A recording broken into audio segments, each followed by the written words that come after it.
পেশাব পায়খানায় বসার সময়তে বলবেন বিসমিল্লাহি আল্লাহুম্মা ইন্নী আউযু বিকা মিনাল খুবুসিল খাবায়েস। তাহলে শয়তান লজ্জায় স্থান দেখতেও পাবে না, ক্ষতি করা তো বহু দূরের কথা। উঠার সময় বলবেন গোফরানাকা।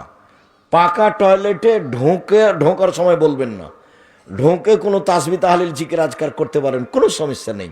যখন পেশাব পায়খানার জন্য বসতে যাচ্ছেন তখন বলবেন বিসমিল্লাহ আল্লাহুম্মা ইন্নী আউযু বিকা মিনাল খুবুসিল খাবায়েস।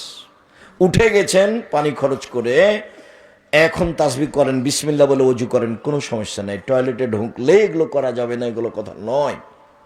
কখন করা যাবে না? যখন দোয়া পড়ে বসেছেন তখন থেকে দোয়া পড়ে উঠা পর্যন্ত করা যাবে না তাসবিহ তাহলিল জিকির আজকার। বোঝা যায় না কথা মনে হয়? জি। ভালো পরিষ্কার টয়লেট হলে ভিতরে বসে আপনি তাসবিহ বিসমিল্লাহ কোনো জিকির করলে কোনো সমস্যা নেই। পেশাব পায়খানা চলাকালীন চলবে না।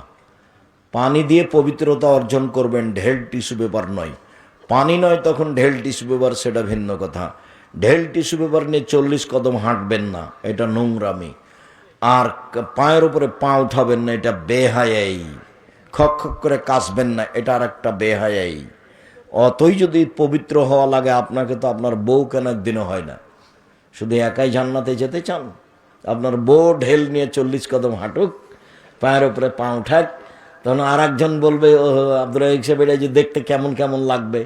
তা আপনি যখন ঢেল নিয়ে হাঁটেন তখন মহিলার চোখে যদি পড়ে তো তাকেও কেমন কেমন লাগে। এই জন্য এই